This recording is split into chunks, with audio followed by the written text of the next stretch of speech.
তোমরা কেমন আছো? লেখাপড়া করছো তো? লেখাপড়া করতেই হবে। নকল, প্রস্তফা, জালিয়াতি কোনো কিছুই আর চলবে না। বিসমিল্লাহির রহমানির রহিম। মিস্টার স্পিকার, ধন্যবাদ জানাই আপনাকে এবং মাননীয় সংসদ নেতা, honourable leader of the house and the prime minister এবং আমার নির্বাচনী এলাকা কচুয়াবাসীকে আমি অত্যন্ত গর্বের সাথে স্মরণ করতে চাই। আমার জীবনে সুযোগ হয়েছিল শহীদ প্রেসিডেন্ট রাষ্ট্রপতি জিয়াউর রহমানের সময় তার সান্নিধ্যে ছাত্র রাজনীতি করার, শেখার সৌভাগ্য হয়েছিল বেগম খালেদা জিয়ার গাইডলাইন নিয়ে ওনার সময়ে এই শিক্ষা মন্ত্রণালয়ের প্রতিমন্ত্রী কাজ করার। আমি আজ কৃতজ্ঞ ও সৌভাগ্যবান শহীদ রাষ্ট্রপতি জিয়াউর রহমান ও দেশনেত্রী বেগম খালেদা জিয়ার রক্তের উত্তরসূরি তারেক রহমানের নেতৃত্বে বাংলাদেশে এই ঐতিহাসিক পথ চলার অংশ হতে পেরে। মাননীয় স্পিকার, মিস্টার স্পিকার, আজ আমি লম্বা বক্তৃতা দিতে দাঁড়াইনি, কারণ বাংলাদেশের ইতিহাসে অতীতের যে কোনো সংসদের চেয়ে এই সংসদ একটি ইউনিক এবং একটি এক্সক্লুসিভ। মহান জুলাই অভ্যুত্থানের পটভূমিতে শহীদের রক্তদানের মধ্য দিয়ে 2 শতক পরে জনগণের ভোটের প্রতিনিধিত্ব হয়ে এই সংসদের সৃষ্টি হয়েছিল। It is a very highly priced parliament in the country. যে কারণে লম্বা বক্তৃতা নয়, আমরা অনেকেই জানি এই অল্প সময়ের ভিতরে বক্তৃতা আমি দিচ্ছি, তার কারণ আমরা দেখেছি আমেরিকার প্রেসিডেন্ট আব্রাহাম লিঙ্কন তার জীবনের সবচেয়ে সংক্ষিপ্ত বক্তৃতায় একটি এমন উক্তি করেছিলেন যা যুগ যুগ ধরে মানুষের মনে রয়েছে, the government of the people, by the people, for the people. মাননীয় স্পিকার, এই মহান সংসদে আমি দাঁড়িয়ে আজকে আমার শিক্ষা ব্যবস্থার উপরে 2টি কথা বলতে চাই। আমি দেখেছি শহীদ রাষ্ট্রপতি জিয়াউর রহমান মাত্র 16 দিনের জন্য তিনি শিক্ষামন্ত্রীর দায়িত্ব নিয়েছিলেন এবং তিনি এই শিক্ষার ব্যাপক পরিবর্তন এনেছিলেন। তারই পরে 1991 সালে দেশমাতা বেগম খালেদা যখন প্রধানমন্ত্রী হয়েছিলেন, সেই সময়ে তিনি ব্যাপক পরিবর্তন করেছিলেন। নারী শিক্ষার বিপ্লব এনেছিলেন, শিক্ষকদের জন্য অবসর ভাতা এবং কল্যাণ ট্রাস্ট হতে শুরু করে সকল সুযোগের ব্যবস্থা করে দিয়েছিলেন।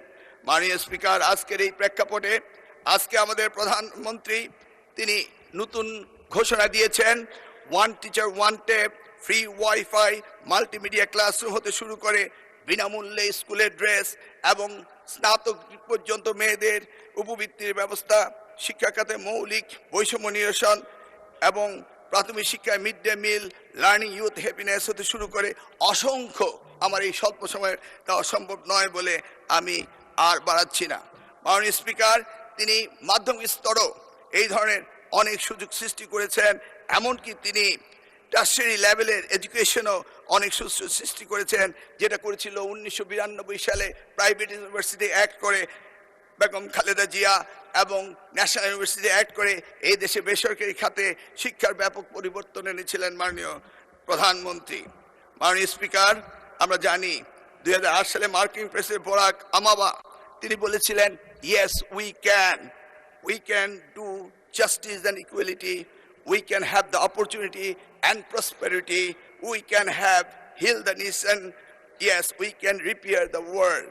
ঠিক যেমনি ভাবে আজকের প্রধানমন্ত্রী 25শে ডিসেম্বর যখন বাংলাদেশের মাটিতে এসেছিলেন, তখন তিনি বলেছিলেন, yes, we have a plan, yes, we have a plan. আমরা কিভাবে অর্থনৈতিক দুর্দশা থেকে কাটিয়ে উঠতে পারি, নতুন কর্মসংস্থান তৈরি করতে পারি এবং মানুষের জীবন কিভাবে উন্নত করতে পারি, সেই কথাগুলি তিনি বলেছিলেন, yes we have a plan. আমরা আমাদের ভাঙা বিশ্বাসকে আবারও জোড়া লাগাতে পারি, মানুষের আস্থা ফিরিয়ে আনতে পারি।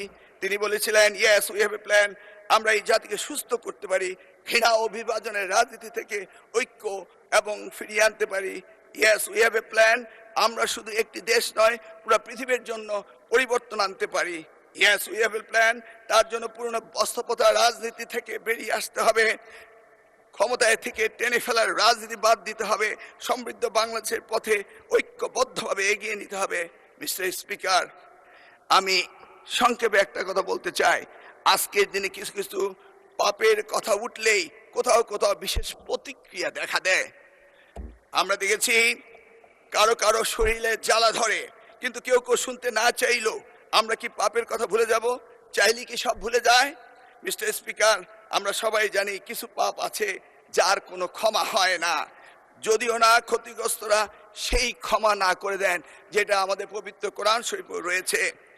আমরা বাস্তবতায় অনেক সময় অনেক কিছু মেনে নেই, উপেক্ষা করি, হজম করি, কিন্তু তাই বলে পাপ কি কখনো মুছে যায়? উত্তর একটাই, পাপ কখনো মুছে যায় না। সত্যটা হলো, এই জাতির ইতিহাসে সবচেয়ে বড় পাপের ঘটনাটি ঘটেছিল 1971 সালে। 54 বছর পরও জাতি তা ভুলে যায়নি। তার প্রমাণ 2026 সালের 12ই ফেব্রুয়ারি আজকের এই মহান সংসদে আমরা এসেছি। সুতরাং এই পাপের কথা আমরা ভুলে যাব না, বরং প্রজন্ম থেকে প্রজন্ম আমরা এই পাপের কথা বলেই যাব। মাননীয় স্পিকার, মিস্টার স্পিকার, পরিষদে আমি যা বলে শেষ করব তা সারা দেশের আমার অতি আদরের সোনামণিদের জন্য বলবো, তাদের উদ্দেশ্যে বলবো, এই তোমরা কেমন আছো? লেখাপড়া করছো তো? লেখাপড়া করতেই হবে। নকল, প্রস্তফা, জালিয়াতি কোনো কিছুই আর চলবে না। মিস্টার স্পিকার, আপনাকে ধন্যবাদ, আমি সময়ের মধ্যে শেষ করতে পেরেছি। আল্লাহ হাফেজ।